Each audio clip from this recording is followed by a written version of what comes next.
Para quem não conhece a biografia da Susan, enfim, ela é formada em cultura visual, em mediação, e ela entra para a agência Magnum na década de 70, acredito que em 1976, e permanece lá até então. Hoje, por causa do trabalho dela, que tem uma prática arquivística muito grande, também, né, não é só como fotógrafa, não é só produzir imagem, mas também trabalhar com imagens que já existem, ela acabou dando um pontapé inicial da Magnum Foundation, que é uma fundação da agência Magnum, voltada para esse acervo, né, enorme que a agência tem, e também para incentivo de novos fotógrafos e novos trabalhos por meio de bolsas, enfim. E aí, bom, começando a exposição, eu queria que a gente pudesse falar um pouco sobre esse autorretrato da Susan aqui. Depois, quem estiver longe pode se aproximar para ver. Um retrato da Susan quando ela ainda era muito jovem, e aqui ela aparece, um autorretrato, né? E aqui ela aparece sentada numa cadeira, com uma imagem um pouco fantasmagórica, assim. E eu lembro quando a gente estava preparando a conversa inicial, que abriu essa exposição, eu falei para ela, nossa, essa imagem, eu acho que ela representa muito o que você viria a se tornar como fotógrafa, né? E aí eu falei de uma transparência, e ela me corrigiu, ela falou, não é uma transparência, na verdade, né? Porque aqui ela está quase transparente, mas ela falou que é uma invisibilidade, ou seja, quando ela produz, ela procura, de alguma forma, estar invisível, né, para quem observa a imagem. A gente sabe que a neutralidade na fotografia já foi contestada há muito tempo e que isso é algo que não existe. A gente sabe que a imagem fotográfica é sempre um recorte da realidade, né, parte sempre de um olhar pessoal, mas a gente vai perceber que a relação que ela estabelece com os sujeitos que ela fotografa parece, de alguma forma, invisível, né? A gente consegue olhar mais para os sujeitos do que para a própria Susan enquanto fotógrafa. E aí eu queria que a gente fizesse esse percurso pensando em 3 eixos que eu acho que são muito transversais do trabalho dela, né? Então, primeiro, essa ideia dessa longa relação com os sujeitos, com os objetos que ela fotografa e que fazem com que o trabalho ganhe novos significados e dimensões ao longo do tempo, e a gente vai poder ver isso aqui com as séries que estão nessa exposição. Uma relação de colaboração muito grande e que tem a ver com esse trabalho a longo prazo, ou seja, ela conhece muitas das pessoas que ela fotografa pelo nome, ela tem contato com essas pessoas até hoje e para ela é muito importante estabelecer essa relação e ela quer ouvir o que as pessoas têm a dizer sobre as próprias imagens, né? E o trabalho também vai ganhando outros sentidos a partir dessa relação. E por fim, as muitas vidas da imagem, né? Ou seja, uma imagem que está aqui numa galeria, né, de uma instituição cultural, de um museu, que está numa revista muitas vezes, que está num livro, que é apropriado, ou seja, que é utilizada pela mídia ou, enfim, pelos próprios sujeitos que ela fotografa de outras maneiras, a gente vai ver isso também, e como é que os sentidos da imagem vão mudando também ao longo do tempo. Então, acho que são 3 pontos assim, para a gente pensar e começar a nossa visita. Bom, essa sala, de alguma forma, mostra o trabalho da Susan ainda muito jovem, né? Então, a gente sente que existe uma fotógrafa em início de carreira, né? Existe uma artista que está ainda em formação e a gente consegue perceber isso em alguns trabalhos. Esse foi o primeiro ensaio fotográfico que ela realizou quando ela ainda era estudante na pós-graduação na Universidade de Harvard e ela morou nessa espécie de casa, um pensionato, né, de estudantes, e ela vai fotografar os seus colegas, os seus companheiros, nos seus quartos. Então, cada um tinha o seu quarto, né, onde você morava, e tinha alguns espaços que eram partilhados, né? E o jogo da Susan, nesse trabalho, é fotografar essas pessoas nesse espaço íntimo e depois voltar com os retratos para que as pessoas façam um comentário ou elaborem uma espécie de narrativa a respeito da imagem. Então, a gente vai ver isso de uma forma muito seminal ainda, né? Essa relação que ela vai tecendo com os sujeitos. Então, essa ideia de fotografar e depois voltar para ouvir e repensar a imagem e, a partir disso, criar uma espécie de arquivo e constituindo um arquivo do trabalho, um acervo, né? E a gente vai ver isso se repetir em muitas das obras das séries que estão aqui. A Susan, então, ela entra para a agência como uma fotógrafa mulher, o que já era algo excepcional, né?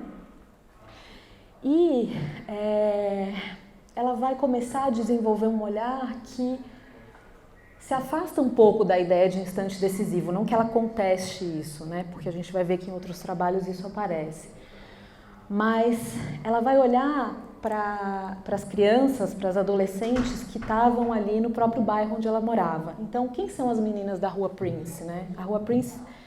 A Prince Street é uma rua de Nova York, onde ela morava, e todos os dias ela descia do apartamento dela e via aquelas pessoas na frente de casa. Então, a gente também tem que pensar que Nova York era uma cidade completamente diferente, né? Uma cidade que não tinha sido ainda gentrificada, né, pelas políticas de tolerância zero. Provavelmente era uma cidade muito mais interessante também, a partir dos relatos da própria Susan, né? Então ela desce, anda pela rua e vai cotidianamente se encontrar com essas meninas, né? E o que essas meninas estão fazendo, na verdade? Elas estão na rua, né, como se diz em inglês, hanging out, né? Elas estão ali, enfim, vivendo, brincando, e ela vai acompanhando o crescimento dessas meninas ao longo de 15 anos, né? Então elas vão se tornando jovens, pré-adolescentes, adolescentes, né? E ela vai acompanhar muitas delas até o casamento. E até hoje, né, ela mantém contato com essas hoje senhoras, né, um dia garotas. E é muito interessante a gente ouvir também o relato dessas meninas que ela fotografou, né? E quando elas olham para essas imagens, o que elas falam, né? Naquele período, na verdade elas falam assim, aquelas garotas que estavam ali na Prince Street se perderam, né? Como se a gente olhasse para a nossa própria infância e falasse, nossa, quem era eu naquele momento, né? E o trabalho da Susan, então, vai seguindo essa trajetória, ou seja, né, se a gente olhar em termos de fotojornalismo ou de um assunto que merece ser fotografado, né, eu acho que isso é muito sensível da parte dela, né, de conseguir identificar um sujeito que é do cotidiano, que está ali, que está no presente, e tirar disso alguma coisa, sem imaginar que isso fosse durar tanto, né?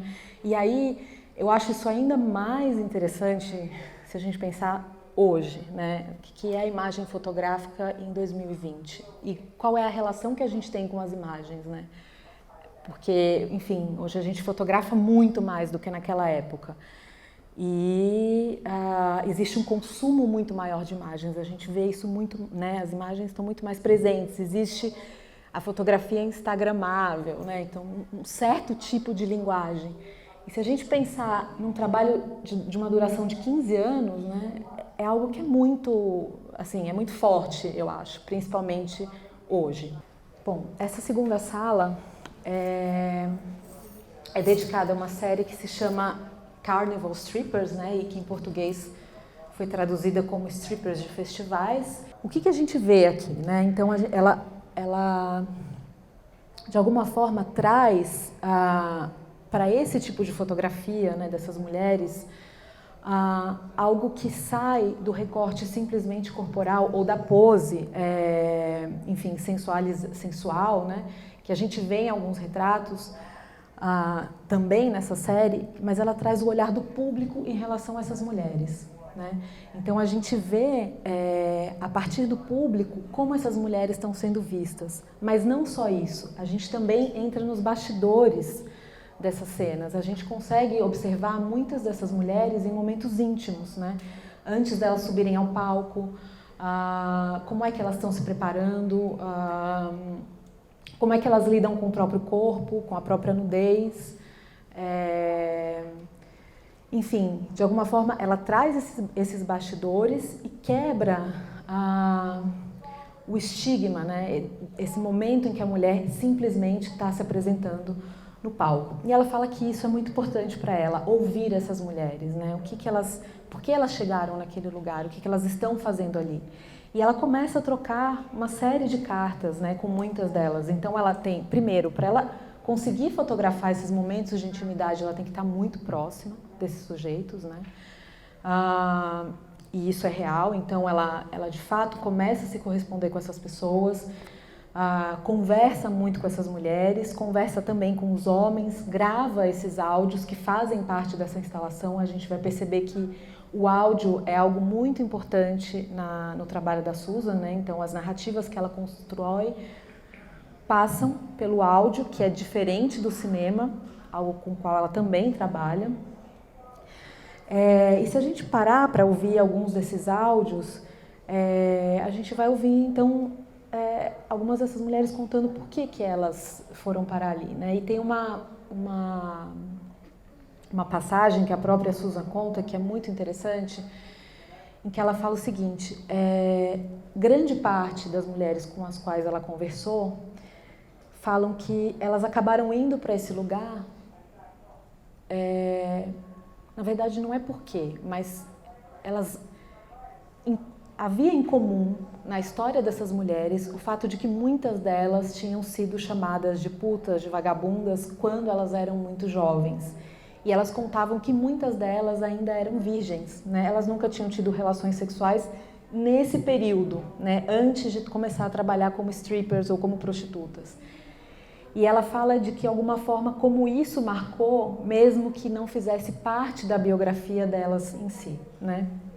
Ela conta que isso surge em muitas das personagens, enfim, das mulheres que ela acaba retratando.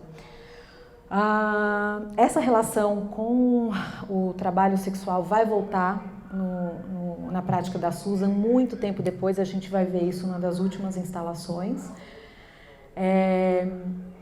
E essa relação também do corpo feminino, né? Essa relação de poder do corpo feminino ou de mercantilização do corpo feminino. Isso é algo que vai voltar, mas que vai também se subverter de uma forma muito surpreendente na última série que a gente vai ver aqui na exposição. E a gente chega nessa sala,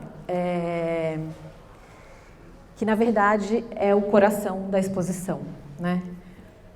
A própria Susan fala disso, né? E aí a gente vai ver esses três elementos que eu falei para vocês no início da visita, né? Que é a colaboração, as diferentes vidas de uma imagem e o trabalho a longo prazo. A gente vai ver que isso vai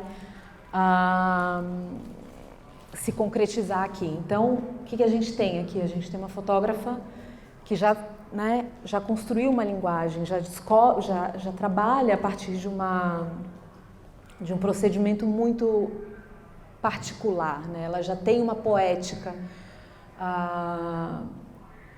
confirmada de alguma forma.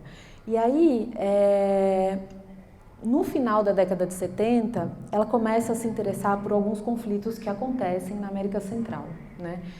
Então ela vem para Nicarágua.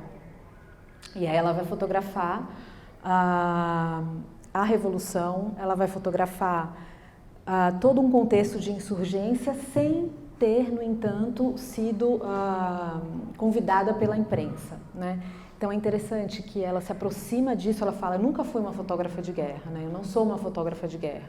Existem muitas maneiras de se narrar um conflito bélico, né? Você pode falar da vida íntima das pessoas, você pode se aproximar de uma série de questões, né? E aí, nesse tipo de fotografia, eu acho que a Susan entra numa espécie de narrativa da grande mídia, mas que, de uma forma muito inesperada, acaba assumindo outros formatos, né? Então, se a gente pudesse aproximar aqui, o que ela vai mostrar? Ela vai mostrar a folha de contato, né? Então, a gente se aproxima dessa imagem desde o processo de edição, onde você vai conseguir identificar a sequência, né, que leva a essa fotografia.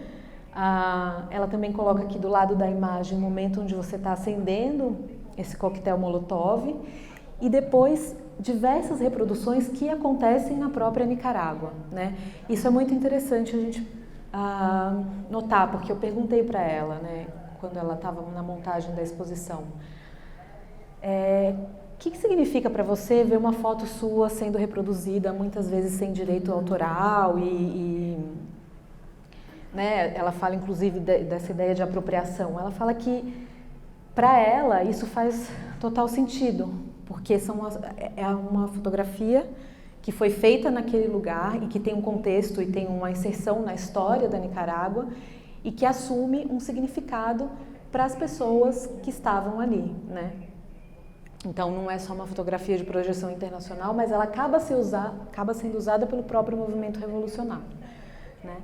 E aí é interessante, né? A gente vê que essa imagem acaba sendo reproduzida numa caixa de fósforo, ela acaba virando, enfim, parte de um panfleto, ela entra na mídia. Aqui a gente tem uma reportagem muito interessante do homem que foi fotografado e sendo entrevistado muito tempo depois. E aí ele fala o seguinte,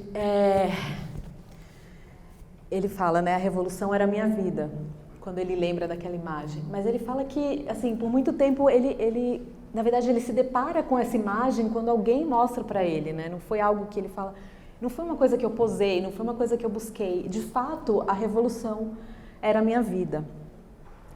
E aí ele vai contar, então, o que aconteceu com esse homem, né? Que destino ele levou? E ele vai contar que ele se transformou, não lembro muito bem o que ele acabou fazendo, mas, enfim, num trabalhador comum e que esses ideais da revolução, né, se dispersaram a partir do cotidiano. E 25 anos depois, isso foi 25 anos depois, né, ele olhando para aquela foto, ele fala, não, mas aquilo ali foi um momento muito importante da minha vida e foi muito real, né? Eu queria participar da revolução. Isso faz a gente pensar também na imagem da violência, né? Ou seja, hoje, esse tipo de imagem, um tipo de imagem forte, mas se a gente pensar na circulação de imagens violentas, na circulação de imagens da morte, né, com a internet, com, enfim, com o celular, etc., a gente vê que isso mudou muito e que a nossa tolerância ou que a nossa capacidade de olhar para a violência é algo que também mudou, né? Então a gente pode pensar numa história da sensibilidade também, né?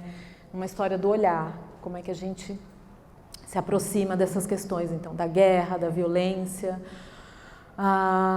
e pensar que né, as imagens que a imprensa acaba escolhendo, né, da Susan, que estava ali no front, muitas vezes são muito diferentes das imagens que a própria Susan escolhe, né, para mostrar o trabalho num outro contexto, ou seja, as imagens que ela edita, né. O que ela está chamando a atenção aqui é para essa relação entre imagem e contexto, né, e a ideia de que uma imagem, até que ponto uma imagem fala por si, né, e acho que isso é um lugar comum que muitas vezes persiste, né, e que a gente tem que prestar atenção. Então, pensar como é que a gente está lendo essa imagem, em que contexto a gente está lendo essa imagem, né? Eu acho que isso é uma das grandes lições, ou talvez uma das grandes reflexões que essa sala traz. Essa, na verdade, é a quarta sala da exposição, e a gente já passou por esse centro aqui, de alguma forma, que vai reposicionar a própria trajetória da Susan Meiselas, né? Então, ela fica muito conhecida nesse período da América Central e, de alguma forma, entra, então, começa a dialogar muito com os veículos de imprensa.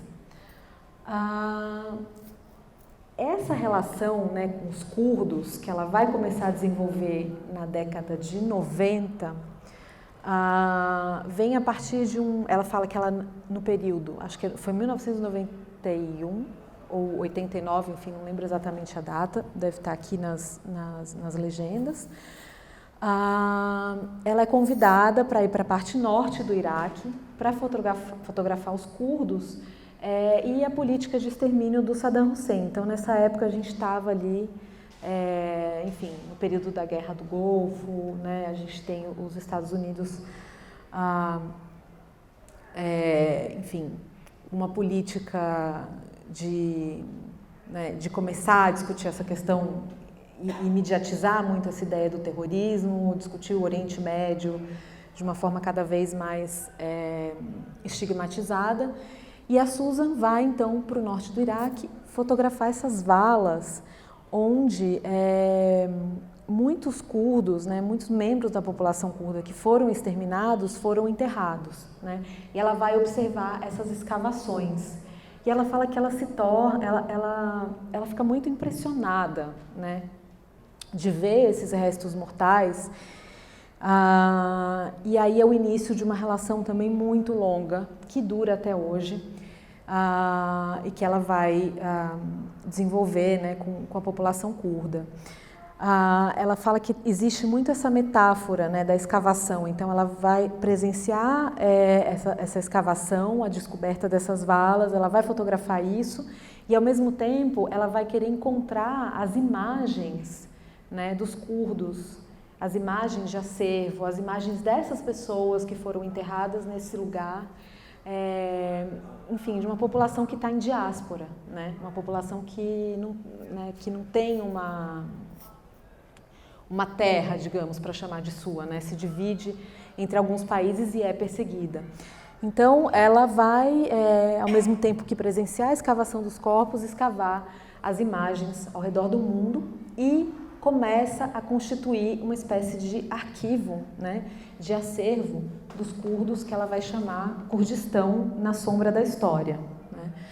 E que está preso aqui, o livro, mas que acaba tomando diferentes formatos. Então, ela vai compilar muitas dessas imagens que vocês estão vendo aqui, ela vai digitalizar isso, num período ela transforma isso num site, uma espécie de arquivo digital, mas também vai fazer um trabalho de historiadora, né, de alguma forma, então conversar e dialogar com pesquisadores que trabalharam com isso, dialogar com as pessoas, de alguma forma escavar as histórias de muitas dessas pessoas que ou foram vítimas ou que já não tinham registros dos seus ancestrais, enfim, dos seus antepassados.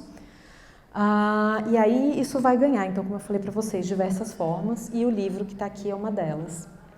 E aí a gente vê que, por exemplo, nessa série, essa série chamada Arquivos de Abuso, ela vai começar, então, a compilar uma série de materiais relativos à violência doméstica sofrida por mulheres, né? E isso aí vai continuar em séries seguintes. E ela falou dessa série na abertura da exposição. Então, ela fala que em 2015 ela foi convidada para fotografar um abrigo onde mulheres que haviam sofrido violência doméstica estavam, enfim, de alguma forma resguardadas ou protegidas dos seus agressores, né? E aí ela traz, na verdade, esse acervo porque é um momento em que ela está se aproximando desse tema, mas muito antes, né? Então, quando ela volta e vai fotografar essa questão da violência doméstica, ela pensa, mais uma vez, né? Como é que eu vou representar essa imagem da violência? O que eu vou mostrar, né? Ela fala muito dessa questão da marca, né? Da marca roxa, né?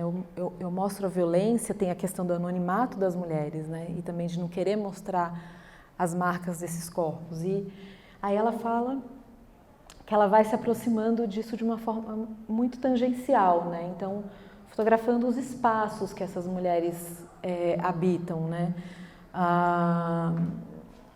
Nessa série, Um Quarto para Elas, que é a série da Inglaterra, né? Essa série aqui. Ela vai mostrando como é que essas mulheres que são designadas um espaço, um lugar de vida, né, temporário, como é que elas vão habitando esse lugar, né? Quais são as marcas que elas acabam levando e que dão a esses espaços uma relação que lhes permita construir intimidade, né? Que elas possam deixar uma marca em espaços que são absolutamente impessoais, né? E que, na verdade, estão resguardando essas mulheres em momentos muito difíceis, né?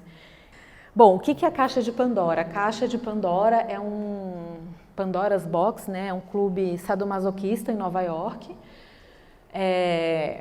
E ela conta, assim, é um clube onde vão homens de negócios, gente muito rica, com muita grana, custam muito caro, né? Então, assim, não é pouca coisa. E aí você tem ali, isso, o universo sadomasoquista, assim. Eu não sei o que a gente pode falar sobre isso, assim, porque ela vai dar uma visão muito de um insider, né? Então, ela vai também, mais uma vez, nessa prática do arquivo e da contextualização, ela vai mostrar a ficha, né, que esses homens preenchem, homens e mulheres, né, que eles preenchem quando eles vão frequentar o clube. Então, o que pode ser feito, até onde essas mulheres, as mulheres que trabalham ali, até onde elas podem ir, né, enfim, todas as práticas que são ligadas a esse universo. Ela também conversa com as mulheres que trabalham naquele lugar e que vão contar para ela como é o cotidiano, e na verdade é um trabalho como qualquer outro, né? É assim que elas vivem isso. E aí você tem imagens, na verdade, super fortes, então, e muito próximas, né, desses sujeitos. Até hoje, para mim, é um mistério, assim, como é que essas pessoas se deixaram fotografar por ela, né? Porque se a gente pensar que tem homens ali que, né, são de um universo que essa é uma vida, de alguma forma, secreta para eles, né? E ela fala de que são homens de muito poder, mas que nesse contexto eles querem ser totalmente, enfim, dominados, né? Eles querem estar numa posição subserviente, né? Então, existe, enfim, várias práticas, os castigos, as formas de espancamento, enfim, etc. Ela vai contar isso que está aqui nesse slideshow que está nessa sala, que vocês podem, enfim, visitar e olhar com mais calma. E aí, mais uma vez, né, é interessante a gente pensar essa relação da Susan com uma espécie de moralidade também, né? Da mesma forma que ela vai olhar para as strippers, né, da década de 70, ela vai se aproximar e ela fala que era muito surpreendente quando ela via mulheres olhando para as imagens das strippers, né? Porque existia muito uma separação, né? Então, essas mulheres fazem esse trabalho sujo, né? E ela fala da forma como ela olha de um jeito diferente, de que aquilo é um trabalho como qualquer outro e do respeito que ela tem por elas, né? E a forma como ela fotografa o universo sadomasoquista, que também, de alguma forma, existe um olhar que legitima isso, né? Um olhar que não é preconceituoso, ou seja, esses sujeitos não estão ridicularizados, né? Eles estão ali e você consegue entender que aquilo é um desejo, né, legítimo e que faz parte da expressão sexual dessas pessoas. Então, é muito interessante perceber, e existe uma força muito grande no trabalho dela, né, porque escapa um pouco dessa moralidade normativa e que não é uma coisa que ela vai fazer hoje, né, é algo que desde a década de 70 está atravessando a construção do trabalho dela.